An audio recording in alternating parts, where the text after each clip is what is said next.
নমস্কার বন্ধুরা, welcome to Shampa's kitchen. আজকে আপনাদের জন্য নিয়ে এসেছি দারুণ স্বাদের অসাধারণ একটা ব্রেকফাস্ট রেসিপি, যেটা আমি আটা আর কিছু সবজি দিয়ে তৈরি করব, যা আপনারা লাঞ্চ বক্সেও প্যাক করে দিতে পারবেন, আবার বিকেলের টিফিনের জন্য বাড়িতে তৈরি করতে পারবেন। তাহলে চলুন শুরু করি এই রেসিপি তৈরি করা। রেসিপিতে ভালো লাগলে লাইক শেয়ার করতে ভুলবেন না। সবার প্রথমে আমি একটা বোল নিয়ে নিয়েছি আর তার মধ্যে নিয়ে নিচ্ছি 2 কাপ পরিমাণে আটা।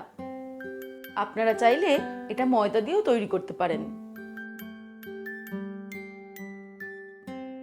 এর মধ্যে দিয়ে দিচ্ছি হাফ টিস্পুন নুন আর দিয়ে দিচ্ছি 1 টেবিলস্পুন পরিমাণে রিফাইন্ড অয়েল। এবারে নুন, তেল আর আটা ভালো করে মিশিয়ে নেব।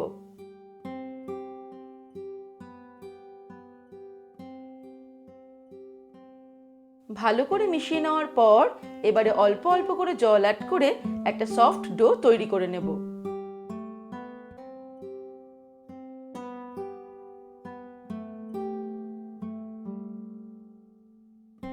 এক কাপের থেকে সামান্য কম জল ব্যবহার করে আমি এই আটাটা কিন্তু মেখে নিয়েছি, একটা সফট ডো তৈরি করে নিয়েছি। এবার এটাকে ঢেকে রেখে দেব 20 থেকে 30 মিনিট, আর সেই সময়ে পুরটা তৈরি করে নেব। এবারে পুর তৈরি করার জন্য আমি একটা প্যান গরম করে তার মধ্যে 1 টেবিলস্পুন পরিমাণে রিফাইন্ড অয়েল নিয়ে নিয়েছি। এবারে তেল গরম হয়ে গেলে এর মধ্যে দিয়ে দিচ্ছি একটা পেঁয়াজ কুচি।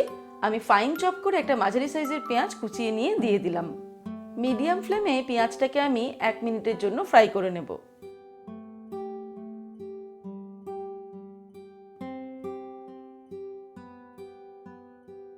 এক মিনিট ফ্রাই করে নিলাম। এবার আমি এর মধ্যে দিয়ে দিচ্ছি হাফ টিস্পুন পরিমাণে রসুন বাটা আর হাফ টিস্পুন আদা বাটা দিয়ে দিলাম। আদা রসুন অ্যাড করার পরে আমি আরও 1 মিনিট মিডিয়াম ফ্লেমে এটাকে ফ্রাই করে নেব, যাতে আদা রসুনের কাঁচা ফ্লেভারটা চলে যায়। আদা রসুনটা ফ্রাই করে নেওয়ার পর এর মধ্যে এবার দিয়ে দেব ফাইন চপ করে রাখা কিছু ভেজিটেবলস। কিছুটা পরিমাণে গাজর, ক্যাপসিকাম আর বিনস আমি একদম ফাইন চপ করে কুচিয়ে রেখেছি, 1 বাটি পরিমাণ সেটা দিয়ে দিলাম। এর মধ্যে দিয়ে দিচ্ছি 1 টিস্পুন পরিমাণে নুন, আপনারা স্বাদ অনুসারে দেবেন। হাফ টিস্পুন দিয়ে দিচ্ছি লঙ্কার গুঁড়ো, 1/4 টিস্পুন গোলমরিচের গুঁড়ো দিয়ে দিলাম। এবারে সবকিছুকে মিশিয়ে নিয়ে 2-3 মিনিটের জন্য মিডিয়াম টু হাই ফ্লেমে আমি এগুলোকে ফ্রাই করে নেব।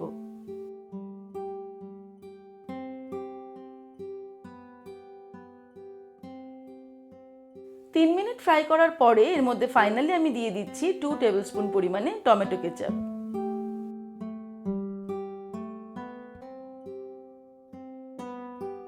ভালো করে মিশিয়ে নেব, তারপর ওভেনটাকে অফ করে দেব।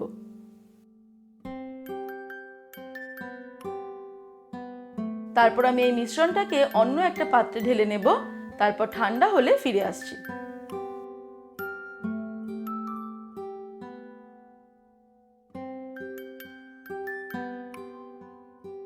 মিশ্রণটা ঠান্ডা হয়ে গেলে এবারে আমি একটা লেচি কেটে নিয়েছি। আটার ডোটা থেকে রুটি সাইজের লেচি নিয়ে নিয়েছি। সামান্য শুকনো আটা দিয়ে আমি এটাকে বেলে নেব। রুটির থেকে একটু ছোট সাইজের করে আমি বেলে নিয়েছি লেচিটা। এবারে আমি এর মধ্যে দিয়ে দেব পুর। তৈরি করে রাখা ভেজ পুরটা এবার আমি কিছুটা অংশ জুড়ে ছড়িয়ে দেব।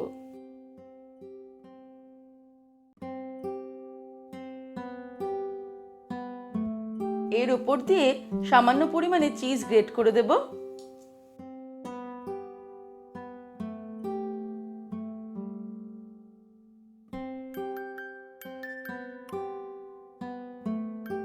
এবারে আমি এইভাবে এটাকে ফোল্ড করে দেব।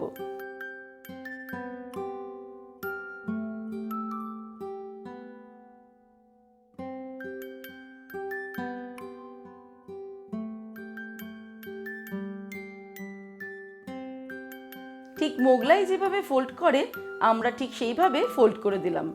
তারপর হাত দিয়ে এইভাবে চেপে চেপে দেব। তারপর সামান্য শুকনো আটা দিয়ে এটাকে আমি আলতো হাতে বেলে দেব।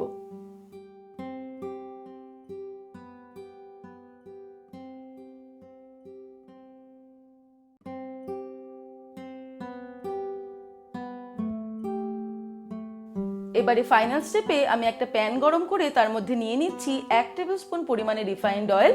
আপনারা চাইলে ঘিতেও এটাকে ফ্রাই করতে পারেন। তারপর তেল গরম হয়ে গেলে এটাকে আমি প্যানের মধ্যে দিয়ে দিলাম।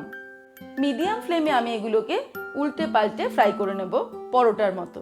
আমার শেয়ার করা এমনই দারুণ দারুণ রেসিপি দেখার জন্য আজই শম্পাস কিচেন চ্যানেলটি সাবস্ক্রাইব করে নিন, আর আমার সমস্ত নতুন নতুন রান্নার নোটিফিকেশন পেতে বেল সাইনে ক্লিক করে অল নোটিফিকেশন অ্যাক্টিভ করে নেবেন। তাহলে নতুন রেসিপি শেয়ার করার সঙ্গে সঙ্গে তার নোটিফিকেশন আপনার মোবাইলে পৌঁছে যাবে। খুব ভালো করে দু সাইডই আমি ফ্রাই করে নিয়েছি, আপনারা দেখতেই পাচ্ছেন মিডিয়াম ফ্লেমে ফ্রাই করেছি। এবার এটাকে আমি তুলে নিচ্ছি, তারপর গরম গরম এটাকে সার্ভ করে দেবো। তাহলে দর্শক বন্ধুরা, কেমন লাগলো আজকের এই দারুণ স্বাদের রেসিপি, যা আমরা সকালবেলার ব্রেকফাস্টে অথবা বিকেলের টিফিনেও তৈরি করে দিতে পারি, আবার লাঞ্চ বক্সে প্যাক করে দিতে পারি। আজকের রেসিপিটা ভালো লাগলে কমেন্ট সেকশনে কমেন্ট করে জানাবেন, আর অবশ্যই লাইক আর শেয়ার করতে ভুলবেন না। ভালো থাকবেন, সুস্থ থাকবেন। আমি আবার হাজির হব নতুন নতুন রেসিপির সঙ্গে। নমস্কার।